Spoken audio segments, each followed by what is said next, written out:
I will not pass judgment on your performance or in your performance.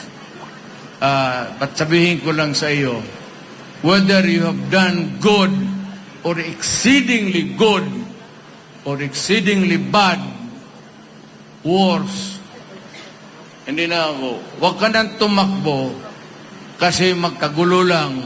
Huwag mo nang galawin ang konstitusyon kasi magkagulo talaga tayo.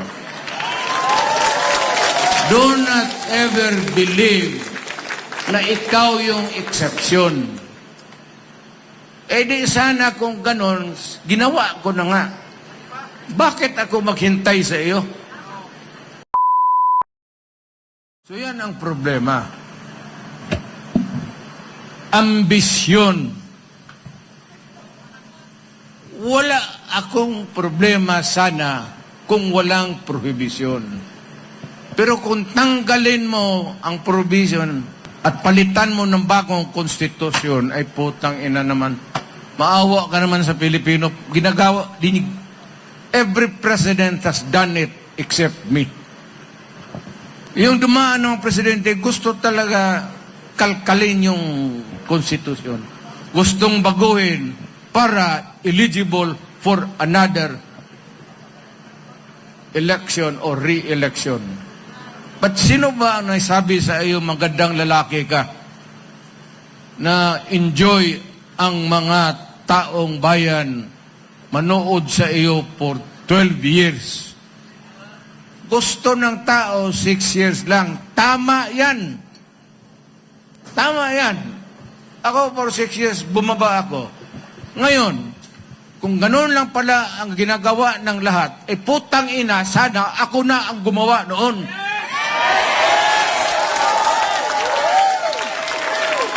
At least ako abogado, hindi naman ako bright masyado, pero may alam ako. Eh, ito, second year.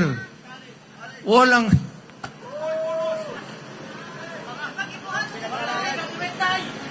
ako, inom lang talaga ako.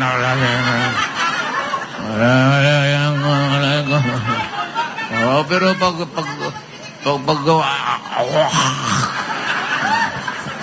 pagsuka niya, no, pare puta, nasakit ng ulo ko. Ano ba nangyari kagabi? Gikumot mo yung babae. Saan? Saan banda? Sa ano? Hindi. Yung kamay, yung braso lang. Braso lang pala eh. Anong problema yan? Yun lang naman ang bisyo namin.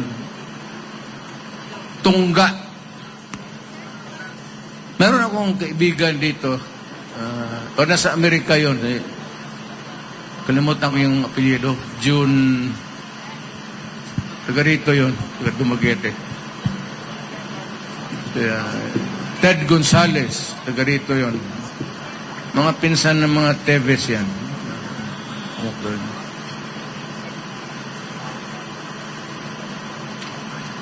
Ako naman wala akong politika dito sa hindi ako nakikialam. Basta ako, kung ano lang yung karapat-dapat na may ibigay na hustisya kay Teves, ibigay sa kanya. He is entitled to it as a Filipino. Yung ano lang binigay ng konstitusyon na karapatan niya.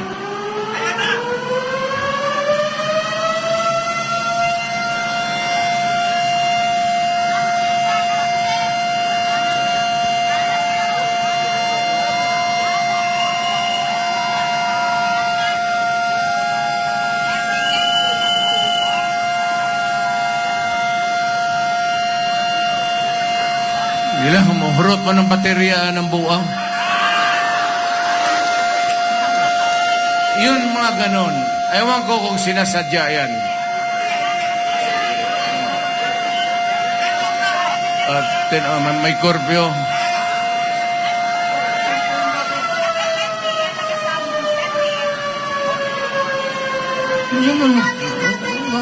Nga naman, 10 p.m.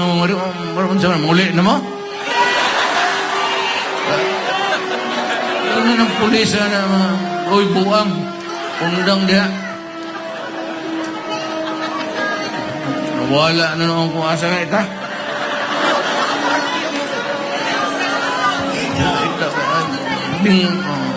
Si Marcos ba? I will not pass judgment kung anong ginawa niya. Pero para sa akin, ano man ang nagawa mo, anong klaseng diskarte ang pinakita mo sa Pilipinas, wala na ako masasabihin dyan. Ayaw ko nang mag-ano sa iyo. Yung qualification lang, kasi siyempre. Pero kung anong nagawa mo, kabutihan o kasamaan, hindi ko na pag-usapan. Ayaw ko, kasi dumaan rin akong pagka-presidente. Kadaghan ng gwapa, gano'n rin sa Dumaguete. Dahang.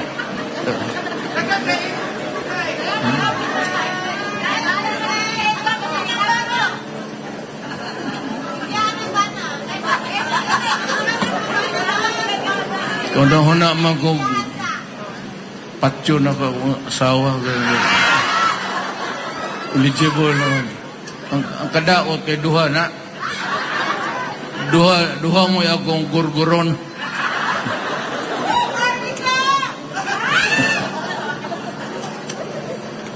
Kaya ako wala akong bongbong. Wala akong sabihin sa record mo, there will be always a time for reckoning. This is not an election. I will not pass judgment on your performance or in your performance.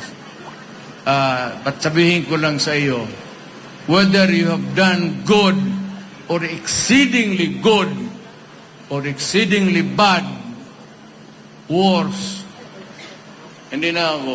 Huwag ka nang tumakbo kasi magkagulo lang. Huwag mo nang galawin ang konstitusyon kasi magkagulo talaga tayo. Do not ever believe na ikaw yung exception. Eh di sana kung ganon, ginawa ko na nga. Bakit ako maghintay sa iyo? Isang daan lang tayo, bongbong. Hayaan mo na lang, ayusin mo na lang ang bayan, although baluktot, putang inang hayaan mo na. Umalis ka na dyan, tapos mamili tayo ng taga Western, Visayas, Ilonggo na naman, bawlinte nga. Di be pwede. Bawa kahusay na mga Ilonggo, gada. Ako pa sigkid sa... It could be Waray, it could be Ilonggo, basta Pilipino, may eleksyon. Wala akong... It could be a Yakan, it could be a Moro. Bahala na, basta gusto ng Pilipino. Total Pilipino rin yan. At huwag kayong maano dyan sa mga muro-muro na ano. Itong mga muro na kapatid natin, mga mahusayan. May mga rebelde rin. Kagaya natin, may mga rebelde rin kayo dito. Dito sa Western Visayas. Alam mo, dito malakas ang NPA. Alam mo bakit? Because of the conflict sa lupa. Hayon yung nasaan yung... Hindi naman ako ng ano, ha? Pero sa totoo man, hindi nila ako... Kaibigan ko kasi. Pero kayong mga... May mga asyenda, tubuhan, kagaya ng Central Luzon, mga kuwang ko, pati ito dito, meron talagang insurgency problem. Meron talaga tayong problema. Kaya ako, kung maari lang, bilis-bilisan na ang land reform. Hindi na bale na sabihin mo, ibigay mo yan, wala namang kapital yan, maghihirap. Hayaan mo. Let it evolve in the years to come. Baski mahirap siya, bigyan mo ng pera sa land bank, pahiramin mo ng pera para to cultivate. Kasi pag hinaros mo yung banana, malaki ang binibigay ng export earnings. But then again, the fundamental problem dito sa ating bayan, especially dito sa is itong lupa. Ibigay mo talaga as many as you can. Ako walang problema na presidente ako. Halos lahat public lands. Basta sabi ko, yung puno dyan, sinong may-ari niya? Medyo gubat. Siya may-ari yan, gobyerno. Sige, pasok kayo dyan, inyo na yan, putulin ninyo. Sabihin ko sa gobyerno, linisan ninyo, ibigay ninyo sa tao. Why do we have to wait for what? Tapos, nagnarami ang Pilipino. Tapos, wala kang policy na clear. Kung ano ba ito mga lupa na ito, let it rot. Paano yun itong... Ibigay mo na para mapakinabangan at makatulong sa pagkain, baski pagkain lang. Yun ang yung kunting kaligayahan. So, Bongbong Marcos, wag kang advice. Hindi naman kita iniinsulto, pero yung para sa akin, yung performance mo was until now and still is a dismal failure. Wala kang basta ikaw lang dyan sa itaas, puro ka English. Lumaki kasi sa Amerika, so maganda yung English mo kaysa akin. Well, I know, even if I talk in English, there are a lot of things that we have to deal with. Well, I talk in a way that they do, but bakit ako magpahipokrito? Bisaya man ako. So, wag kayong pumasok sa tsa-tsa at wag kayong pumayag. Kasi pag ginalaw yan, wala ng katapusan because they will open the Constitution. Ayan yung Constitution. Republic of Preamble. We, the sovereign Filipino people, imploring the aid of Almighty God in order to build a just and humane society and establish a government that shall embody our ideals and aspirations, promote the common good, conserve and develop our patrimony para lang sa atin. Huwag ibigay ba siya? And to secure to ourselves and our posterity sa mga anak natin for future generation the blessings of independence and democracy under the rule of law and a regime of truth, justice, freedom, love, equality, and peace. Do ordain and promulgate this Constitution.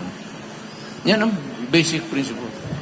Ang una dyan is itong Bill of Rights. Itong Bill of Rights, alam mo, ang sunod dyan,